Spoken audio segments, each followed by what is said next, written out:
For those who have dedicated their lives to serving their country, transitioning from military to civilian life can be a challenging and deeply personal journey. Today, we explore the steps to let go of your military identity and embrace your new civilian identity. I'm just playing. I do not sound like that. I would like to talk to you today about transitioning, because a lot of service members will have to transition out of the military, whether it's because you separated or because you're retiring or because you just got kicked out. I remember when I first separated from active duty, it was expected. I knew I was going to join the Air Force for one enlistment and then get the hell out. But when I got out, I still went through this identity crisis, because for at least 2 years, I was Staff Sergeant Moffitt Smith. I wasn't Staff Sergeant Moffitt Smith anymore after getting out. Well, I was as a weekend warrior, but that shit don't count. I couldn't figure out who Shantonia was. So I was in this awkward place between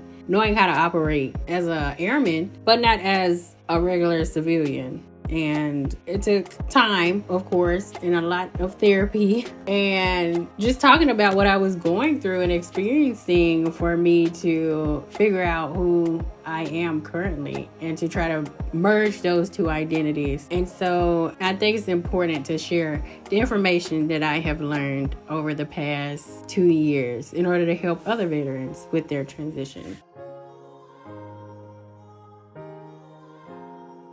One of the first things you want to do when you get out is actually reflect on your military experience and acknowledge the accomplishments you made. Like, you made it through basic training, damn it. That's something.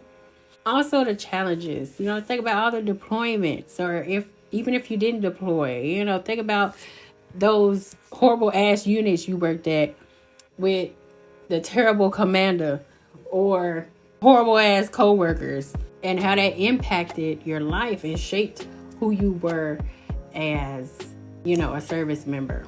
And embrace them. Recognize that was a huge part of your life, but now you're moving to the next chapter. So you don't want to do away with that part of yourself, because that's what I was trying to do. I was trying to get rid of Staff Sergeant Moffitt Smith. Bye. No, that's not how that works. Okay. I was in the Air Force for 7 years total, but active duty 5.5. I can't just do away with it. That's still a quarter of my life that I was in the military. So I had to learn to take those parts and still kind of integrate them into who I am today. So as Staff Sergeant Moffitt Smith, I was very confident. I was competent in my job. I knew how to delegate. I knew how to communicate. And while I'm in a different capacity now, I still can use those communication skills. I can incorporate that. It's just I'm taking it out of the military realm and adding it into my current life. And that's what you have to do with your identity. Take your skills, your experiences from the military and implement them into your life now. It may look a little different, but you can still do the same thing now.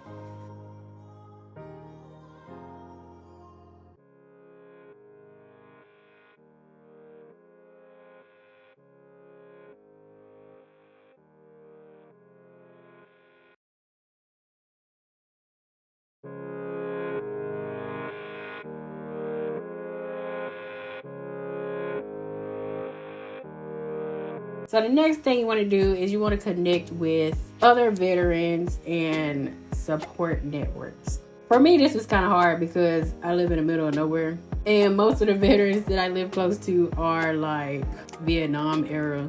But we have social media now, so you can always connect with people who you've either been stationed with or even new people. Hell, when you go to the VA, there's so many people you can connect with there and just talk about things. And yes, they may be a little bit older than you, but for the most part, they're open to talking to you because you have that shared experience of being in the military. Or Reddit, that's another big place. Reddit, I belong to the veteran subreddit, and that I usually don't comment, I'm just reading. But me just reading the experiences of other veterans, that provides a sense of community for me. There's also veteran centers around, and they provide anything from resources to just having somewhere to hang out if you just want to be around, other veterans. But it's important for you to connect with other veterans because that is a unique experience.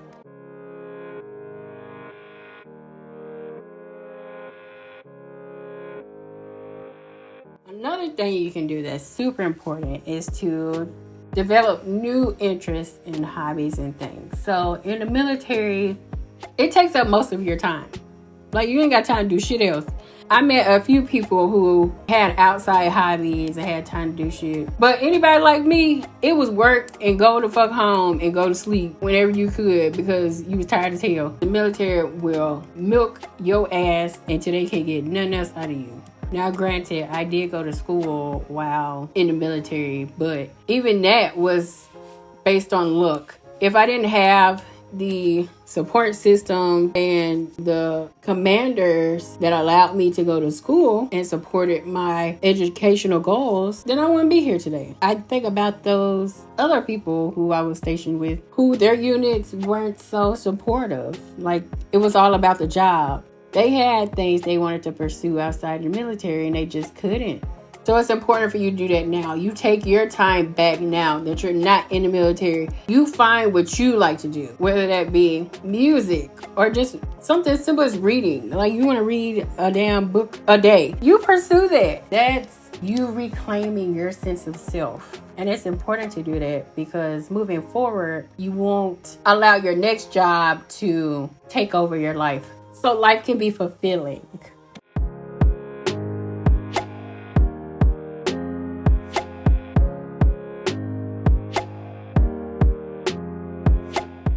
You also want to seek career guidance and training. Now, I know, whenever you leave the military, we go through TAPS.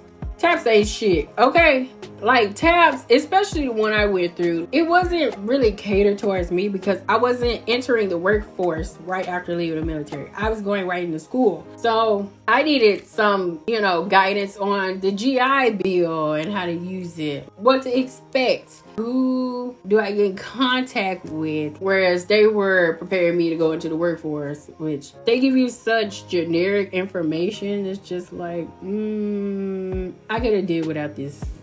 So once you get out, it's important to seek out your own career advice and counseling. I just got some in the mail from the VA about that. They have like some resource officers for veterans who are entering the workforce and things of that nature. And it's always just a Google search away. You can always just put, veterans looking for work. And I think I even came across something on LinkedIn about that. Like, they have different workshops and stuff for veterans.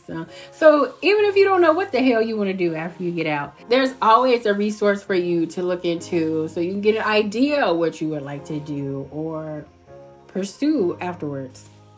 I will hope you know what the hell you want to do you getting out. But for a lot of people, they don't know. And sometimes that's why they stay in the military, because they're scared. They really don't know what they want to do when they get out. So it's important to get those resources ahead of time and stay up to date on your resume. Always, even when you're in the military, keep updating your resume. Every time you switch to a different unit or get a different position or you promote to the next rank, always update your resume to reflect it.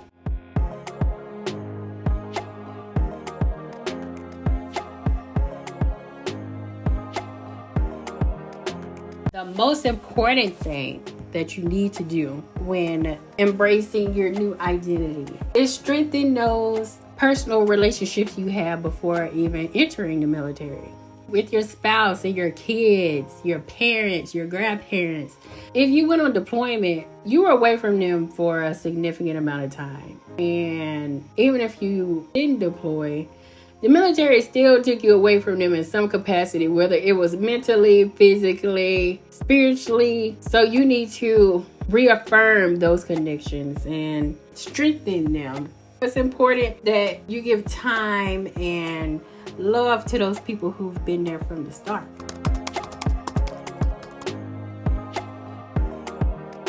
I'm not saying establishing your new identity outside of the military is going to be something easy to do. It's just going to take time. Letting go of the identity you had in the military and embracing a civilian one, it's going to take time. Just remember, you're not losing a part of yourself. You're just gaining new experiences and opportunities, and you're incorporating them into the identity you already have. Your military experience has prepared you for the next chapter in your life. So embrace it and look at it as a positive. And I know I'm able to communicate that in hindsight, but when I was going through it, I was a damn mess. So I wish I would have had somebody to tell me this stuff right off the bat. Oh, and another thing, I struggled with the fact that I never deployed before. So I didn't feel like I was a true veteran. I know that sounds crazy as hell, but I would tell my therapist, like, I've never deployed. I've never seen combat. Like, I've never seen somebody, die in front of me. So, like, why do I have this severe anxiety and insomnia and all this shit? Like, I wasn't understanding why I still had these severe mental disorders. And she helped me realize deploying and seeing combat doesn't make you a veteran. Actually, signing your name on that dotted line and fulfilling your commitment makes you a veteran. I think that's important for people to realize. Like, you don't have to be on the front lines in order to be considered a veteran or feel like you're worthy of receiving VA benefits. We're all veterans, whether you were on the support side or if you were infantry. So remember that. So if you ever feel guilty, like, I didn't do this, I didn't do that. Yeah, you may not have, but you did something else. Your contribution to the military is just as worthy as that person that has a Purple Heart. Remember that.